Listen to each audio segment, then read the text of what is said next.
I work in the back of a grocery store in Albuquerque, New Mexico. I'm not going to tell you which one. If you ever find the door yourself, you won't need directions. From the outside, it looks like any other place. Automatic doors, shelves stocked too tight, freezers that hum louder than they should. You've probably been in one just like it. Everyone has, and that's kind of the point. The part I work on isn't on the floor. It's behind it. Past the swinging double doors where employees go in and out all day without thinking about it. Stockroom area, pallets stacked unevenly, boxes labeled wrong, cleaning supplies shoved into corners. The smell back there is always a mix of cardboard, cold air, and whatever leaked last. There's a hallway at the very back. Most people don't see it. Even employees don't go down there unless they're told to. It's narrow, concrete walls, one flickering light overhead. At the end of it, there's a metal door. No label, no handle on the outside, just a keypad mounted to the wall next to it. And that's where I work. I didn't apply for this job in any normal way. There was no posting, no interview, no paperwork. I got a message through someone I used to work with, a guy who handled cleanup contracts for places that didn't want questions asked. He said there was a job that paid real well. Said I'd be working indoors. Said I'd be alone most of the time. I asked what I'd be cleaning. He told me, "You don't want to know, but you'll figure it out." The first thing they gave me wasn't a uniform or a badge. It was a list. Industrial bleach. Not the stuff you buy in stores, even stronger. Gloves, thick enough that you don't feel what you're touching. Heavy-duty bags, sealed at the top. A scraper, a second scraper, smaller for corners. They were specific about that part. I remember asking why I needed two. They told me, "You'll understand after your first shift." And they weren't wrong. The pay is $10,000 per job. Flat rate. Doesn't matter how long it takes, as long as you come back. That's the part they don't say out loud, but it's understood. You only get paid if you come back. They don't track hours. They don't check in on you. You go in, you do the job, and you come out.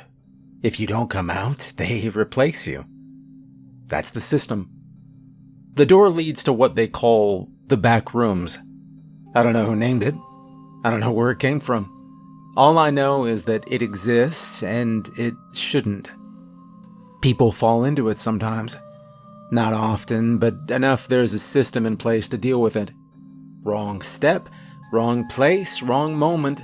You're walking somewhere normal and suddenly you're not. Most of those people don't come back. Some of them do, but not in a way that helps anyone. And that's where I come in. I don't go down there to explore. I don't go down there to figure anything out. I go down there after something's already happened. After someone made a mistake. After something went wrong. I clean up what's left. Sometimes it's small. A section of carpet that won't come clean no matter how much bleach you use. A trail that leads nowhere. Equipment dropped and never picked back up. You bag it up, you wipe it down, and you follow the arrows back out. Other times it's not small. They don't warn you ahead of time, they just say, bring extra. Extra bleach, extra bags, extra gloves. That's how you know. I don't ask questions anymore. Early on I did try. I asked where the place came from, why the door was there, why it moved. That's another thing. They told me the location changes every 6 years. Same door, different place. Nobody knows why or how. Right now it's here, Albuquerque, New Mexico. Back of a grocery store nobody thinks about twice. Within 6 years, it won't be. I asked what happens when it moves. They told me, "You won't be our problem anymore." That was the end of the conversation. Now, the first time I went through the door, I expected something dramatic. Noise, cold air, pressure. Something to tell me I was stepping into a different place. There wasn't anything like that. You open the door, you step through, and you're just there. Walls as far as you can see. The space doesn't make sense. Hallways stretch too long. Turns don't line up right. You can walk in a straight line and end up somewhere you shouldn't be. That's why the arrows matter. You don't question them, you don't try to understand them, you just follow them. Or you don't come back. My first job was simple. That's what they told me, at least. Small cleanup. I didn't know what that meant yet. I brought what they told me to bring: bleach bags, gloves, tools. I found the spot they marked. I did the job. Took less than an hour. And when I came out, I understood why they gave me the list. I also understood why the pay was what it was. I've been doing this long enough now that I don't think about quitting. Not because I like it, I don't. But once you understand how this place works, you start to realize something. Someone has to do it. Because the jobs don't stop. There's always another one waiting. Before my first real shift, they gave me 6 rules. No explanation or discussion, just a list. And they told me to follow them exactly. Rule 1. Always follow the yellow arrows. The arrows are the only thing there that don't change. Everything else does. You'll notice them right away on your first run. Bright yellow spray paint, usually at waist height, sometimes lower, sometimes higher, depending on the wall. They point down hallways, around corners, through open spaces that don't look like they should connect to anything. There's no pattern to where they show up, but once you see one, you follow it. That's the job. Nobody told me who put them there. Wasn't part of the briefing, and it wasn't on any of the paperwork I never signed. But you can tell they weren't done all at once. Different strokes, thickness, some cleaner than others, different cans, different hands. It's been built up over a long time. Every janitor leaves a few behind. That's how the system works. Before my first real job, they walked me through it in the stockroom. Not inside the back rooms, just standing in front of the door with a keypad.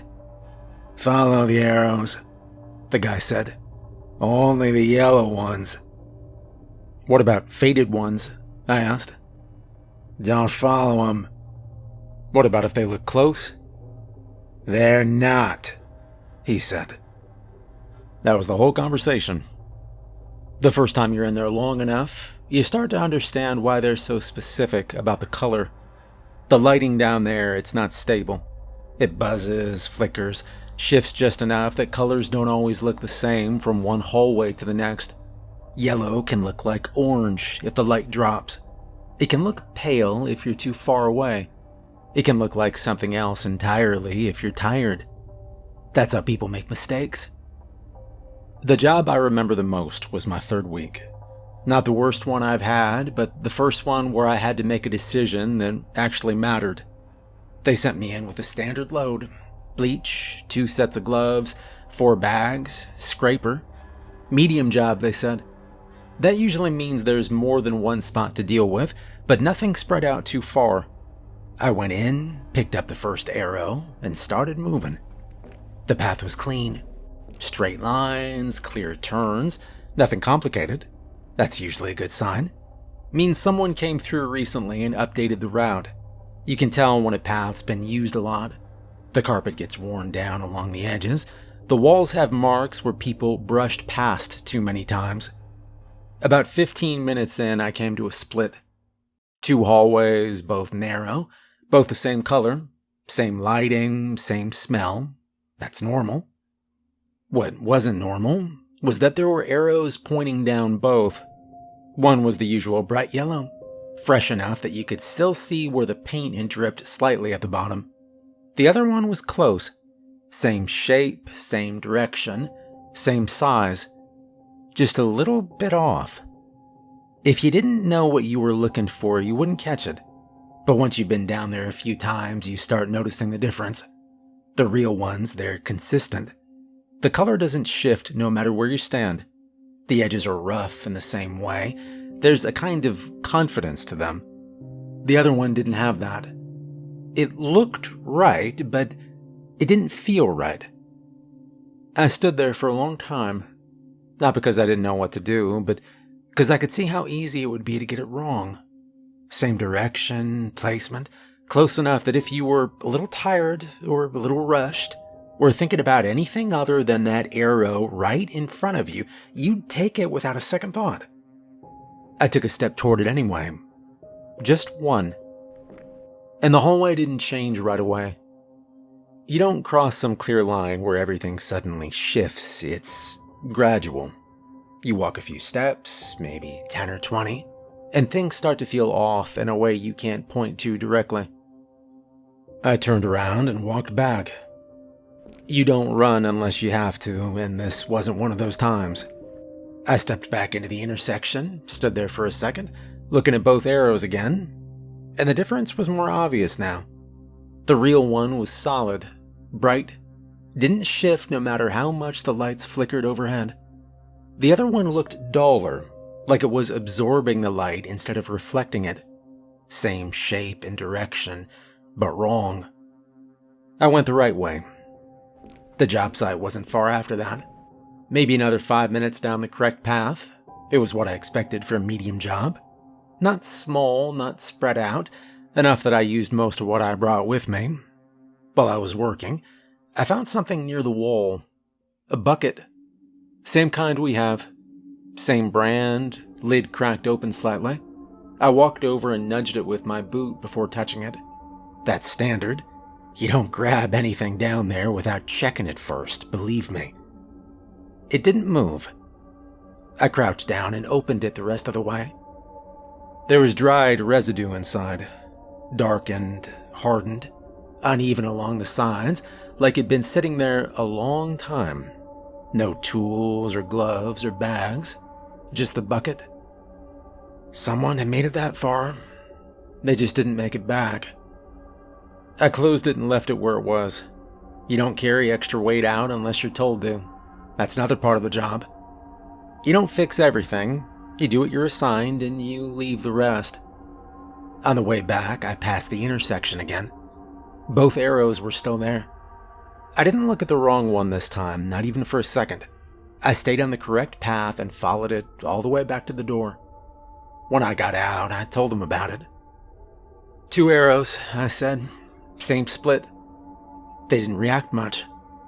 Which one did you follow? The bright one, I said. He nodded. That was it. No explanation or follow-up, just confirmation I made the right call. After that, I started noticing it more. Not every run, but often enough. Arrows that were almost right. Paths that looked usable if you didn't pay close attention. It's not random, it's consistent in the way it shows up. Like something down there is trying to copy the system. Close enough to trick you, not close enough to save you. Now I don't hesitate. If the color isn't exact, I don't touch it. I don't step toward it, I don't test it. I don't try to see where it goes. There's no upside to checking. There's only one outcome if you're wrong.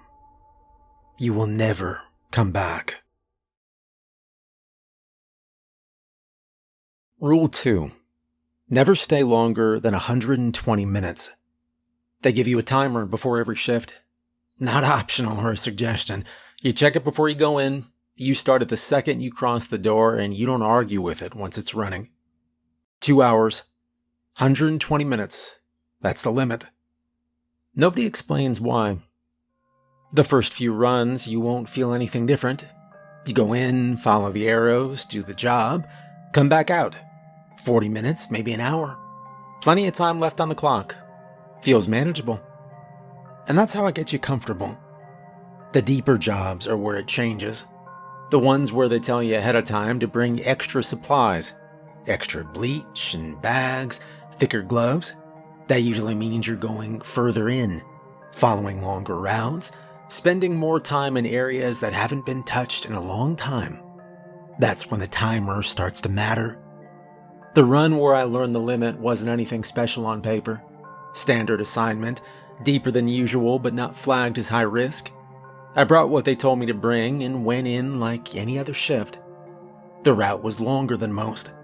More turns, fewer straight lines.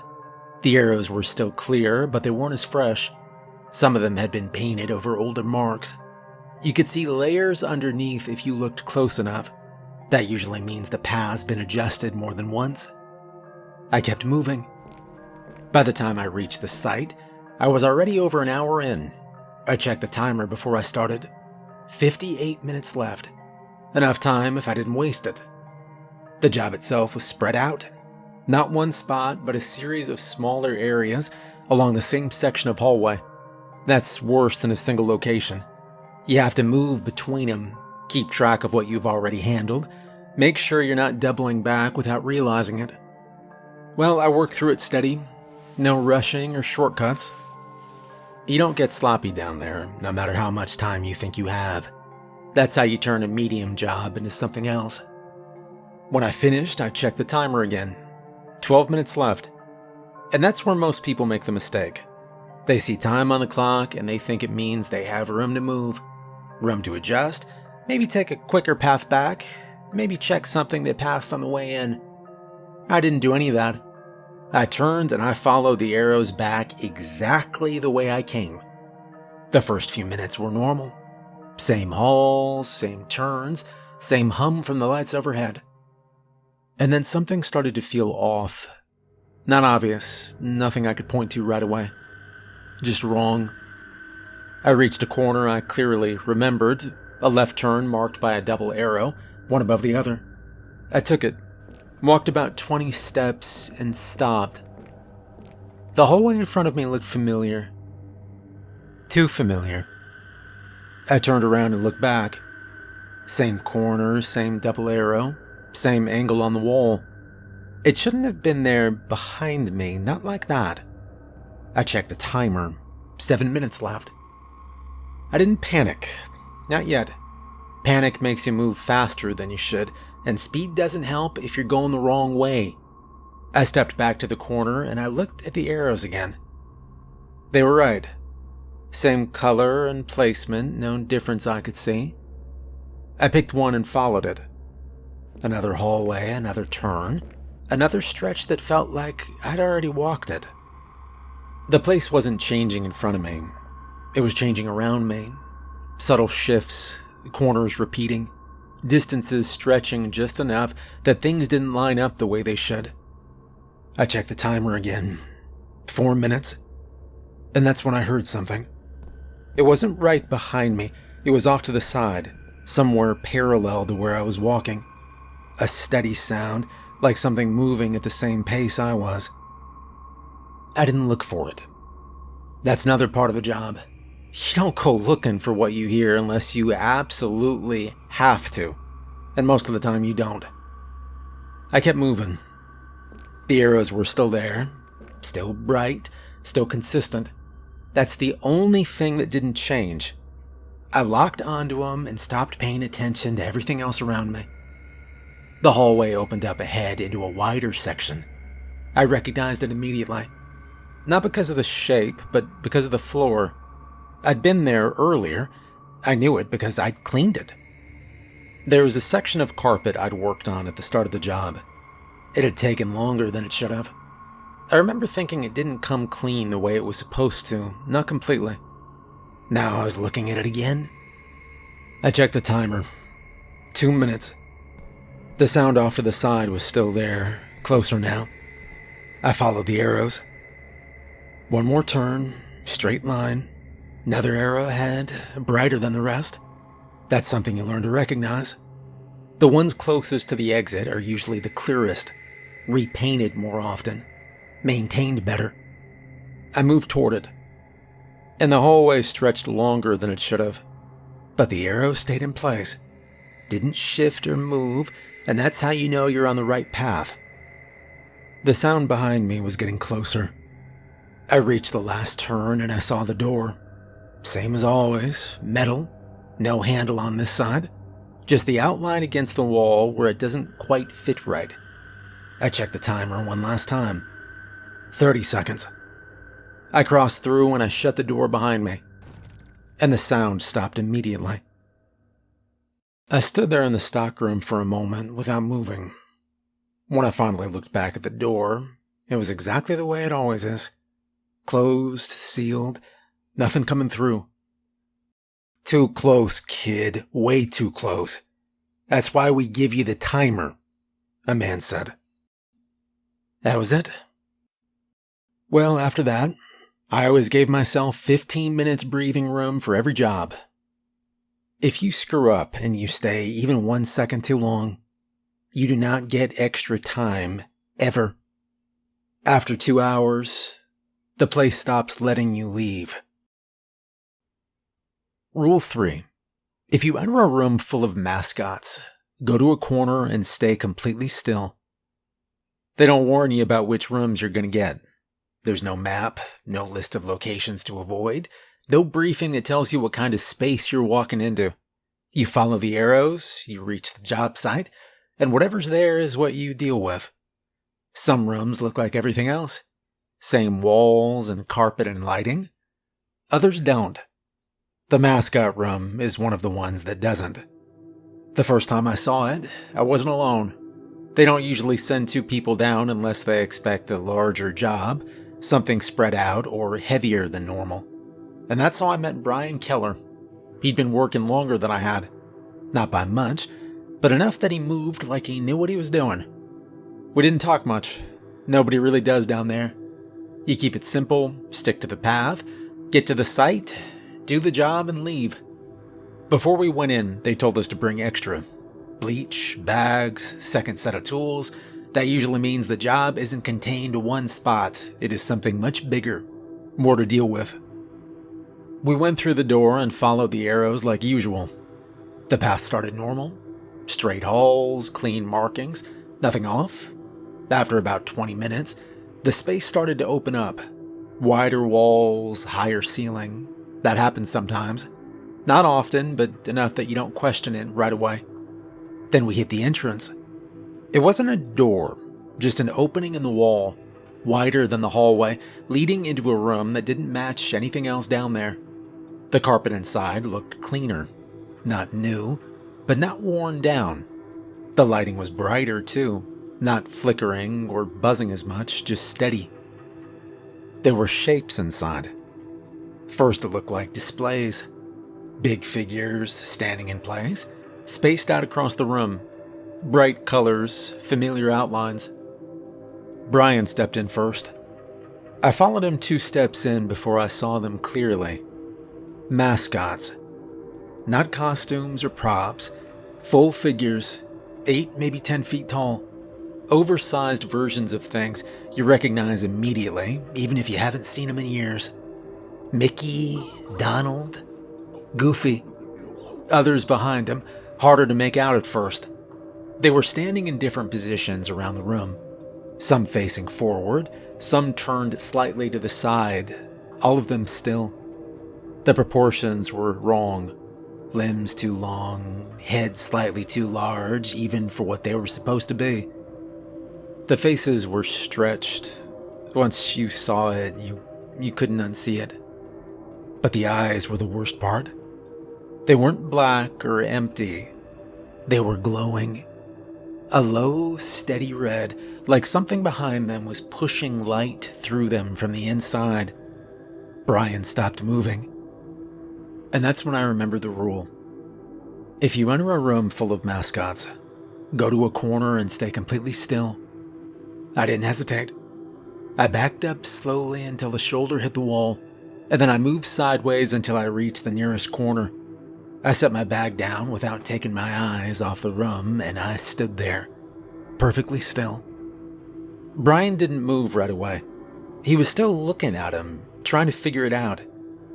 And that's a common mistake. Trying to understand what you're looking at instead of just following a rule. "Brian," I said. "Corner, don't move, man." But he didn't listen. And one of the mascots shifted. It was small at first. A change in posture, like weight moving from one foot to the other. And then another one did it. And another. They weren't completely still anymore. Brian took a step back, and that was enough. One of them moved. It didn't cross the room the way a person would. It didn't run. Didn't take steps you could track. It was just there, and then it wasn't. And then it was closer. Brian turned to run, and he didn't make it 3 steps. Something grabbed him from the side, a hand too large to be human, fingers wrapping around his upper body like it didn't need to try hard. It lifted him off the ground without slowing down. He didn't scream right away. That came a second later, and the sound cut off fast. You know, everything in you tells you to react, to turn, to step back, to do something. But the rule isn't complicated. Doesn't give you options, you just go to a corner and you stay perfectly still. So I kept my eyes forward, not locking onto anything for too long. You don't stare directly either. You track movement without focusing on it. That's something you learn without being told. The room changed. They were all moving now. Not fast, not like the first one.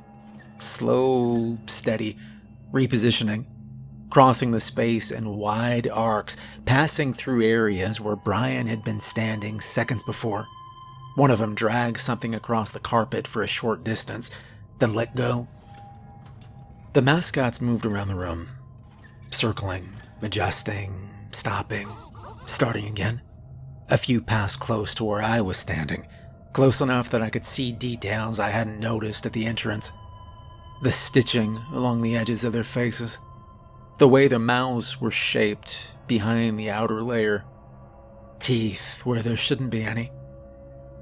But I didn't react. I didn't even shift my weight. Time stretches in places like that. It could have been a minute, it could have been 10. You don't track it the same way you do outside. You just wait. Eventually the movement slowed. One by one, they returned to positions that looked like the ones they started in. Not exactly the same, but close enough that if you hadn't been watching, you'd think nothing had changed.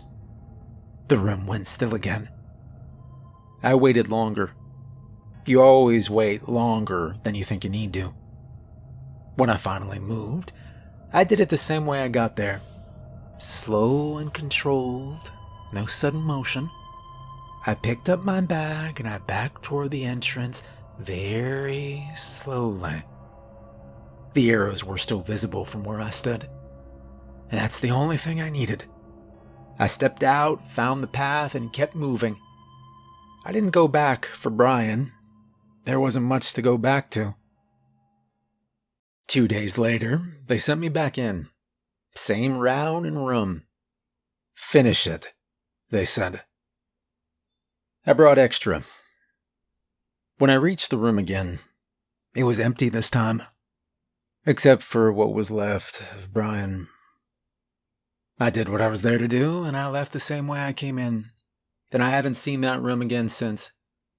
That doesn't mean it's gone, just means it's somewhere else now. The rule isn't complicated. You don't run, you don't test it. You don't try to be faster than something that doesn't move the way you do. You find a corner, you stay still, and you don't move. Brian, well, he moved, and he is very dead now. Rule 4. If the lights turn red, leave immediately. The lights are the one thing you learn to tune out. They're always there. After a few runs, they become background noise. It doesn't happen often. Most shifts, the lights stay the same from the moment you walk in to the moment you come back out, hopefully. But when they change, they don't do it slowly. You don't get a warning. The run where I learned that was standard cleanup. Not deep or shallow, middle distance. They didn't tell me to bring extra, so I didn't. Just the usual gear, bleach, bags, gloves, and tools. The path in was clean. Arrows fresh enough that I didn't have to double check them. The kind of job you expect to finish in under an hour and forget about. The site was a single stretch of hallway. Long, straight, nothing branching off it. That's rare. Most areas down there, they twist or they split, but this one ran in one direction with no interruptions. You could see the end of it if you stood in the right spot. The floor wasn't clean. Not in a way I hadn't seen before, just heavier than usual. Spread out instead of contained. That's worse. It means more time in one place, more passes with the same tools, more chances to lose track of where you are. I set my bag down and started working. I was about halfway through when the lights flickered. That's not unusual, happens sometimes. Quick drop, then they stabilize. I didn't look up right away, I just kept working. And then they flickered again, longer this time. I stopped, looked up, and the lights weren't white anymore. They were red. Every fixture along the hallway had shifted at the same time. Same color and intensity. No flicker now. Just steady red light stretching the length of the corridor. Everything looked different under it. The walls weren't yellow anymore. They were darker, uneven, like the color wasn't holding properly. The floor looked wrong, not just the parts I was working on, but everything. And that's when I dropped what I was doing. You don't finish the job, you don't pack up neatly, you just leave. I grabbed my bag, left the rest where it was, and I moved to the nearest arrow. The path back was the same one I came in on. That's what it looked like. But under that light, it didn't feel the same.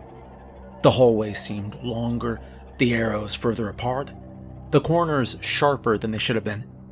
You don't stop to check or verify, you just move. Fast enough to get out, not fast enough to lose your footing. I followed the arrows through the first turn, then the second. I heard something behind me. I didn't turn around. You don't turn around unless you have to. That's another thing you learn. Most of the time, looking doesn't help. It just confirms something you already know you didn't want to see. I kept moving. Another turn, another stretch. The arrows were still there, still the same color, still the only thing that didn't change. I followed the arrows. I stepped into the final stretch. Then the door was there, same as always.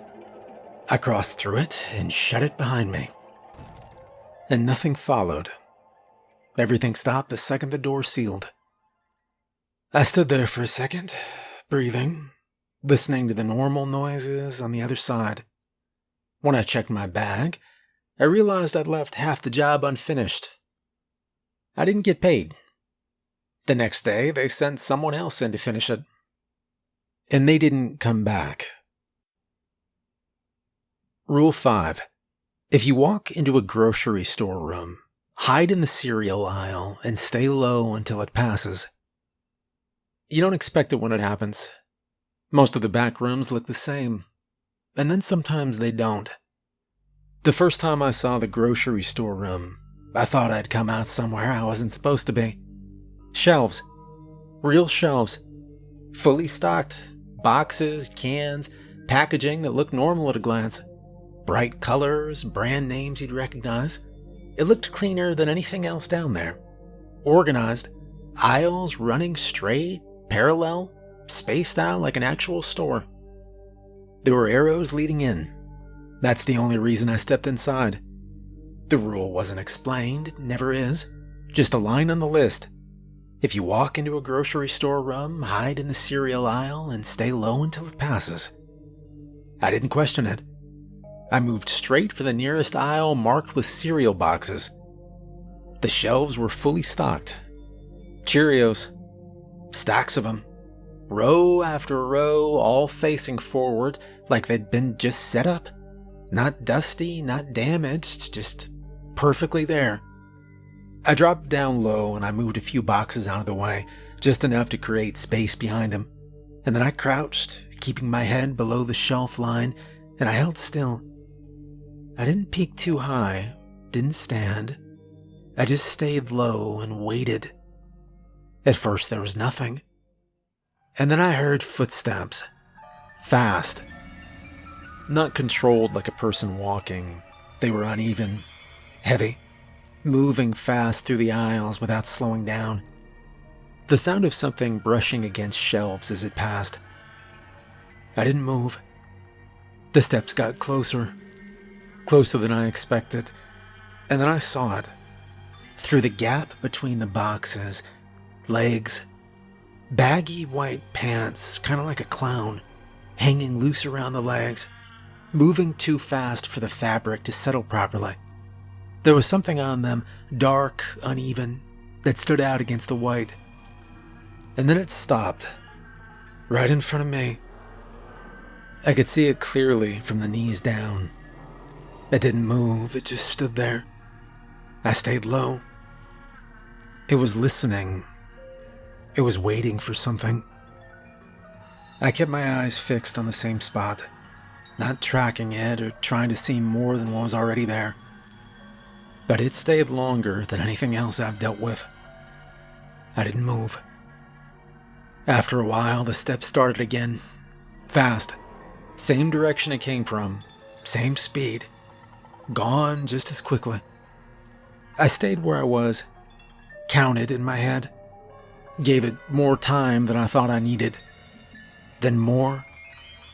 When I finally moved the Cheerios boxes, I did it slow. Pushed the boxes back into place. Stood up just enough to see over the shelf and check the aisle. Empty. The room looked exactly the way it did when I walked in. I didn't stay. I found the arrows and I left immediately, and I haven't seen that room again. But I remember exactly where the cereal aisle was, and I remember how long it stood there, without moving. Rule 6. Everything in the back rooms is trying to kill you. The first 5 rules give you something to do. Follow, watch, leave, stay still. This one doesn't. It just removes the last bad assumption people bring in with them, which is that something down there might not be all bad if you understand it well enough. Yeah, that's not how it works. There are no neutral spaces, no harmless rooms, no entities that can be ignored if you just keep your distance. If it exists down there, it has a function, and that function is to kill you. You start to see it in the work. Not in any one job, but in how the place behaves over time. Areas that were clean don't stay that way. Paths that were stable shift just enough to catch you if you rely on memory instead of arrows. Equipment left behind gets moved, not randomly, but in ways that put it in front of you again when it shouldn't be. Even the rooms that look like they're doing nothing, rooms that are empty, hallways that are quiet, still require you to follow the rules exactly. Because the moment you treat them like you're safe is the moment you stop paying attention. The job exists because people keep going in and not coming back. That never slows down. Doesn't taper off. There isn't a version of this where the place gets figured out and the work stops. I'm always going to have a job. There's always another call, always another section that needs to be handled, always something new that shows up where it wasn't before. You can clean what's there in front of you, but you're not fixing anything. You're just resetting a small part of it long enough for the other person to make it a little further before they don't. So you follow the rules. Not because they make you safe, exactly, you're not safe down there, but because they keep you from making the obvious mistakes. You don't test anything, you don't improvise, and you don't assume that something is harmless just because it hasn't done anything yet. Down there, that's the difference before finishing a shift and becoming the next one someone else has to clean up. If you think something isn't dangerous, well, that's when you die. And that's it, I guess. I mean, you'll probably never need any of this. As far as I know, there's only one active entrance in the US at a time. Moves every 6 years. We don't know how and we don't know why, but it does. Right now it's here in Albuquerque, New Mexico. In the back of a grocery store you've probably walked past without noticing if you live here. In a few years, it won't be here. So yeah, you'll hear about the Backrooms eventually. Online, stories, videos, people treating it like a joke or some kind of urban legend. That's fine, believe whatever you want. Most people do. But as far as I know, I am the only janitor on staff that has a long-term survival rate. Meaning, I'm the only one that's not dead yet. So you might want to listen to me. If you do ever come across it, whether it's here or somewhere else when it moves again, don't overthink it. Won't look special. Won't feel important. It'll just be a door where there shouldn't be a door. in a place that seems normal. A stockroom, a mechanic shop, maybe an airport, maybe somewhere even smaller like a closet. If that happens, don't try to understand it. Just follow the rules like I've laid them out, and maybe you won't die.